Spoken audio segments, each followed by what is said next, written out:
నమస్తే, నేను మీ Gopi. Welcome back to our channel. ఈరోజు మనతో వచ్చేసరికి high court advocate and political analyst Prashant garu మన ముందు ఉన్నారు. సార్ నమస్తే సార్. నమస్తే.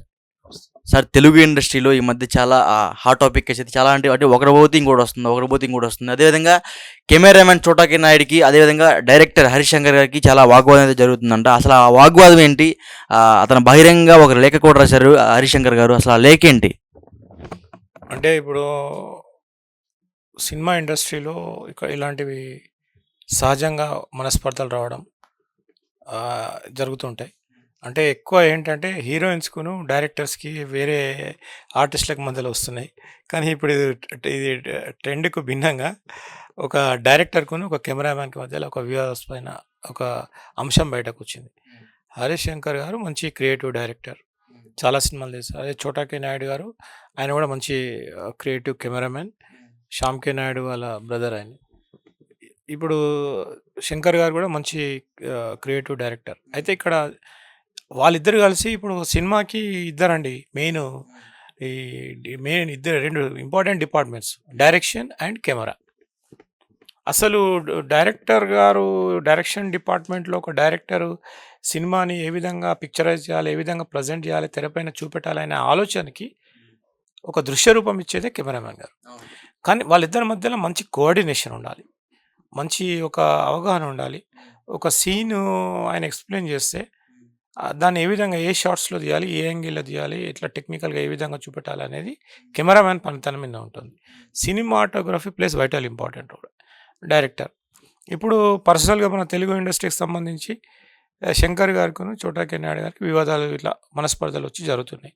అయితే ఇక్కడ దాన్ని వాళ్ళు పరిష్కరించుకోవాలి. ఇప్పుడు దానికి ఇంకా వెళ్తే ఇప్పుడు సినిమా పెద్దలున్నారు. దానికి ఒక ఫిల్మ్ ఛాంబర్ ఆఫ్ కామర్స్ ఉంటుంది. ప్రతి డిపార్ట్మెంట్‌కి వాళ్ళ అసోసియేషన్ ఉంటుంది. ఆ! డా డైరెక్టర్స్ అసోసియేషన్ ఉంది.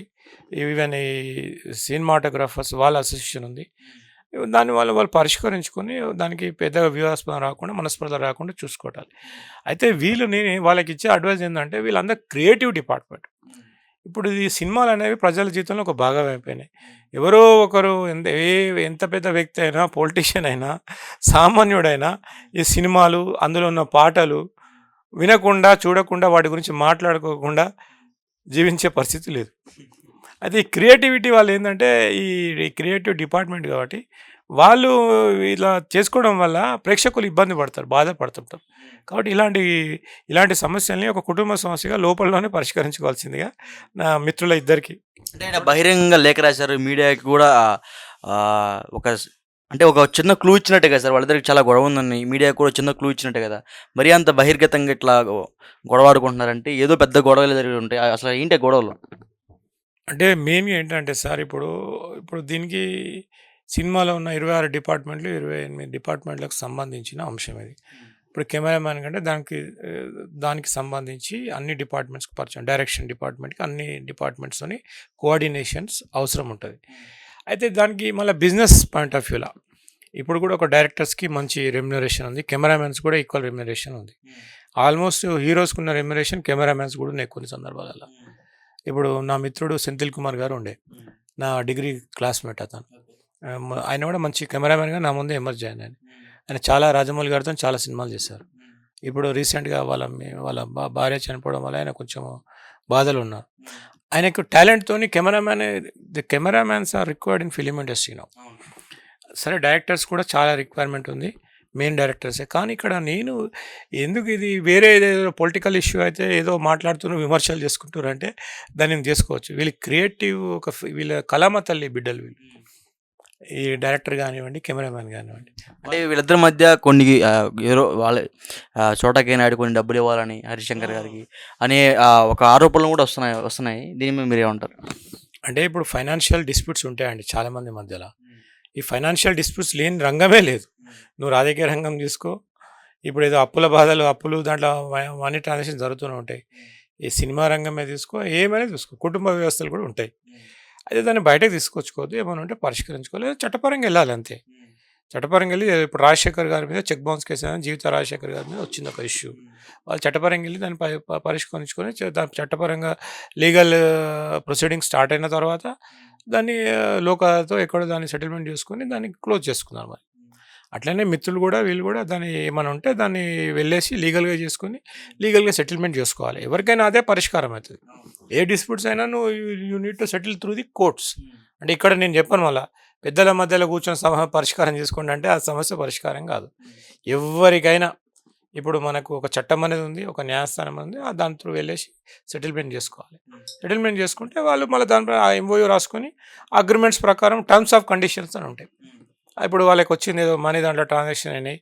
ఇప్పుడు డైరెక్టర్ గారు ఇవ్వాలి, ఆ ప్రొడ్యూసర్ ఎవరు, వాళ్ళు ముగ్గురు కలిసి ఒక టర్మ్స్ ఆఫ్ కాంప్రమైజ్ రాసుకొని కంప్లీట్గా రాసుకొని దాన్ని సెటిల్ చేసుకుంటే తర్వాత ఎవరి పని వాళ్ళు చేసుకునే అవకాశం ఉంటుంది. అదేవిధంగా దీంతో పాటుగా ఒక హీరోయిన్ కోసం ఇద్దరు గొడవలాడుకుంటున్నారని, ఆ హీరోయిన్ కోసం మదన పడుతున్నారని ఇద్దరు, ఇది కొన్ని బయట అయితే ఆరోపణలు వస్తున్నాయి. దానికి మీరేమంటారు?